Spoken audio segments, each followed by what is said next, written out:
Assalamualaikum warahmatullahi wabarakatuh.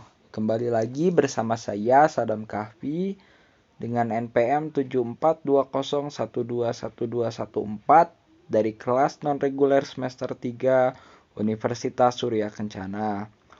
Pada kesempatan kali ini saya akan mereview jurnal yang bernama Lex Crimen volume 2 nomor 7 November 2013 dengan judul Tanggung Jawab Pelaku Penyertaan dalam Tindak Pidana Pasal 55 dan 56 KUHP oleh Agnes Susanti Sambulele.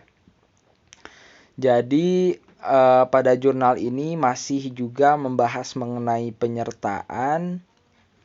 Di sini bagaimana sih yang lebih dibahasnya tanggung jawab pelaku penyertaan dalam tindak pidana.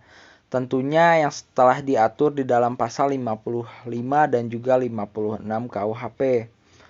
Dan di sini disebutkan ada sifat dari penyertaan, yaitu sebagai dasar memperluas dapat dipidananya orang, yaitu persoalan pertanggungjawaban pidana dan delik yang tidak sempurna, dan juga sebagai dasar memperluas dapat dipidananya perbuatan, yaitu bentuk khusus tindak pidana dan suatu delik yang bentuknya istimewa. Jadi seperti yang sudah dibahas oleh Profesor Ibu Heni dalam materi hukum pidana lanjutan, penyertaan ini masih sama, yaitu ajaran penyertaan sebagai perluasan delik dan perluasan pertanggungjawaban itu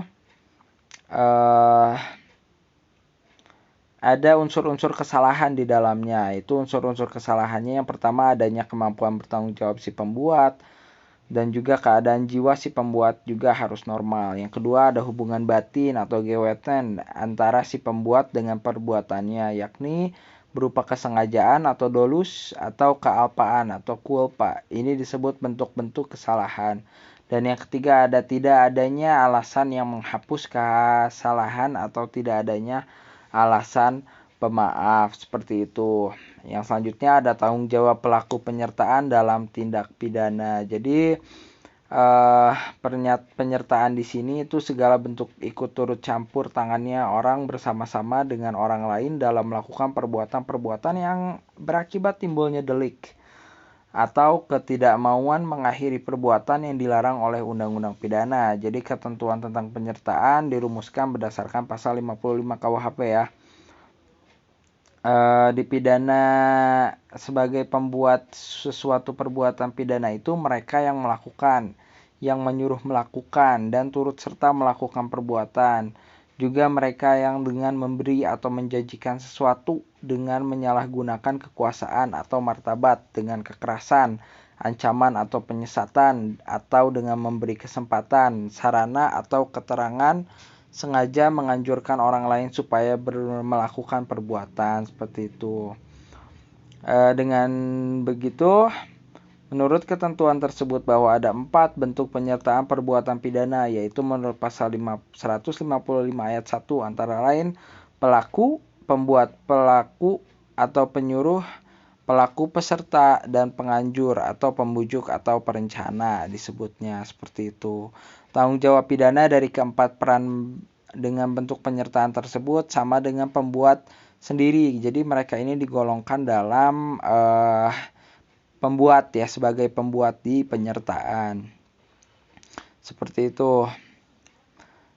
Selanjutnya juga ada pembantu ya, pembantuan. Jadi ada 2 jenis, ada pembantuan dan juga ada pembuat. Untuk pembuat yang tadi 4 kelompok dan yang pembantuan ini yang kelima. Nah, pembantuan ini merupakan bentuk kelima dari penyertaan yang diatur di dalam pasal 56, 57 dan juga 60 KUHP.